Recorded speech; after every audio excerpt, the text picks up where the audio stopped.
It's been approximately 75 days since the BP oil rig in the Gulf of Mexico exploded. The explosion led to what instantly became known as the greatest environmental disaster in the history of the country. Immediately after the explosion, people started pointing fingers, trying to find someone to blame.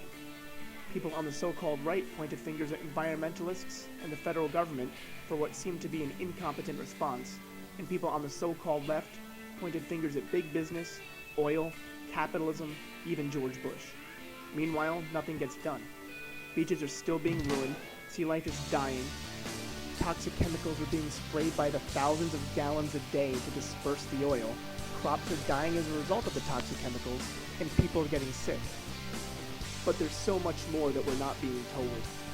The media has even been denied access to public beaches on many different occasions by BP, a foreign company, and by the United States Coast Guard with threat of arrest. The truth of what is really going on in the Gulf is being hidden from the public and from the whistleblower media, who is simply trying to find out what is going on. And all this is being carried out by the federal government and BP. They know that the average American citizen gets news from only a few sources, so they play on that. They know that the average American citizen will learn a few things here and there about the Gulf disaster, but will not venture out into dozens of different sources to put the pieces together to find out what is really going on. That is the purpose of this film. This film will expose the agenda of the federal government and of BP. It will present what went on months prior to the explosion, and will expose the buddy-buddy relationship between the energy giant, investment firms, and the federal government. It will expose hidden agendas that the entities share, proving without a shadow of a doubt that the explosion was preventable, that people had foreknowledge, and that this disaster may have even been contrived to push through political agendas. This film will also document the absolute media blackout surrounding the Gulf, which will lead to the final answer to the question of what BP and the government is hiding, and a disgusting answer will be enough to make every American citizen who until now was apathetic get involved in their government.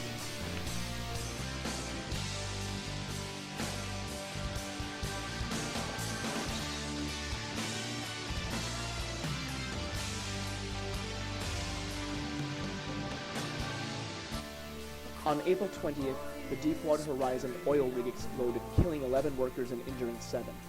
3 days later, the U.S. Coast Guard told us that the wellhead was not leaking, but the next day came out and said that approximately 42,000 gallons of oil were leaking per day. 4 days later, the estimate was boosted up to 210,000 gallons a day. 3 days later, the estimate was a little over 1 million gallons a day, and 3 days after that, on May 4th, BP admitted that well over 2.5 million gallons were leaking a day. It seems like a giant accident, something that took everyone, including the government and BP themselves, by surprise. But as it will be shown, that is nothing more than a lie. To truly understand this, we must go back several years. BP has an awful safety record, to say the least.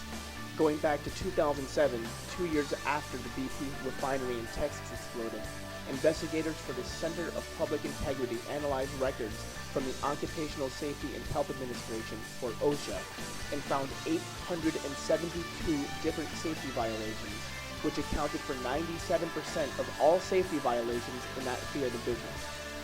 What's worse is that these occurred at only 2 of their refineries. The breakdowns of these violations is enough to make anyone's head spin. 760 egregious and willful, 69 willful, and 30 serious safety violations. This map from the Center of Public Integrity shows the amount of different BP safety violations in 2007. It should come as no surprise that this company's oil rig in the Gulf exploded, given their reprehensible safety record, and the fact that one of their refineries in Texas exploded just 5 years ago due to safety violations. Then, in February of 2010, as reported by Bloomberg, BP had started to seal cracks in their well. The report states that it took 10 days to fill the first cracks, but as the report showed, it took repeated attempts to seal these cracks. And according to John Wang, assistant professor of petroleum and natural gas engineering at Penn State, repeated attempts usually indicate that the wrong kind of cement is being used. This evidence alone merely shows that BP knew of a problem and that they tried to remedy the situation. but new evidence regarding the deep-water installation manager Jimmy Harrell and several eyewitnesses shows that the explosion could have been prevented and that the higher-ups in BP acted out in a negligent fashion. Douglas Brown, the chief mechanic on the Deepwater Horizon, testified before the Coast Guard and the MMS, stating that Harrell had a skirmish over drilling procedures during a meeting with BP's company man, well site leader Robert Calusa. "I remember the company man saying that this was how it's going to be," Brown told the panel. As Harrell was leaving the meeting, according to Brown, he pretty much grumbled, "I guess that's what they have those pincers for," referring to the blowout preventer on the seafloor that is supposed to be the last resort to prevent a leak in the event of an emergency. The blowout preventer failed following the explosion on the rig, causing the massive spill. Massive amounts of shares in stock days before the explosion just add to the piles of evidence showing the people at the top had prior knowledge of something disastrous happening. The London Telegraph reported that just 1 month before the explosion, Tony Hayward sold 1/3 of his stock in BP. That would be approximately 1 month after the attempted fixes on the well in February. Likewise, Goldman Sachs, as reported by Raw Story and other publications, sold 44% of its stock in the first quarter of 2010, almost double the amount of any other institution. As the story mentions, a sale like this isn't that unusual, but there's more to the story than that. Peter Sutherland, member of the Trilateral Commission, has his feet in both BP and in Goldman Sachs.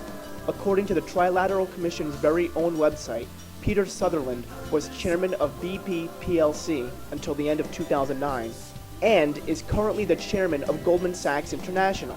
The mere fact that the same man is former chairman of BP plc and the current chairman of Goldman International is enough to raise the question of why Goldman sold twice as much stock as any other firm and why BP CEO Tony Hayward also sold 1/3 of his stock. What's more is that Halliburton surprised many when just 11 days prior to the explosion, they purchased the small business Boots & Coots. As Reuters pointed out, the business is a pressure control service for oil and gas wells. All of this evidence leads to the conclusion that the oil rig in the Gulf did not come as a surprise to the inner circle of the corporate and investment elite. But like most catastrophes, there is more to the story. The federal government has done very little to rectify the situation at hand.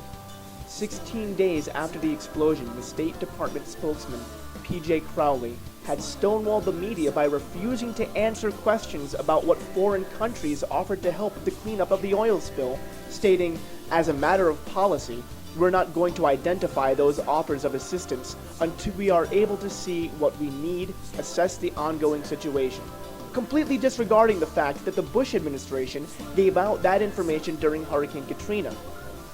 The department finally came out and said that 13 countries had offered help, including Canada, France, Croatia, Germany, Ireland, Mexico, the Netherlands, Norway, Romania, the Republic of Korea, Spain, Sweden, the United Kingdom, and the United Nations.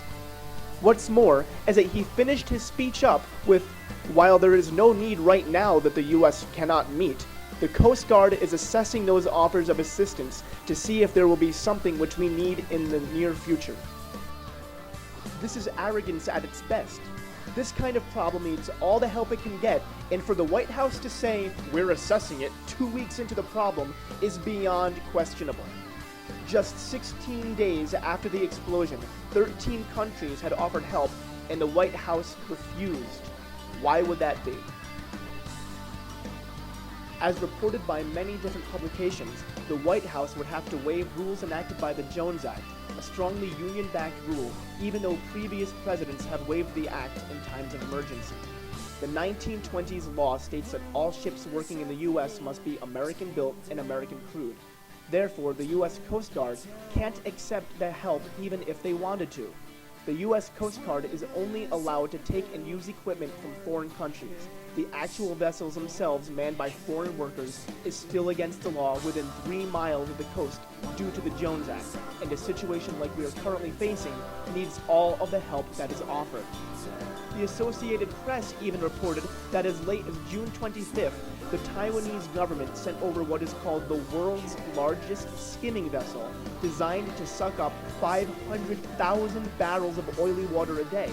But still, because of the Jones Act, it has not been used in the Gulf region. Even sovereign states are being stonewalled by the federal government from being able to clean up their own beaches. This video clip shows reporters interviewing two different governors, explaining their frustration after being told by the United States Coast Guard to shut down their cleanup activities.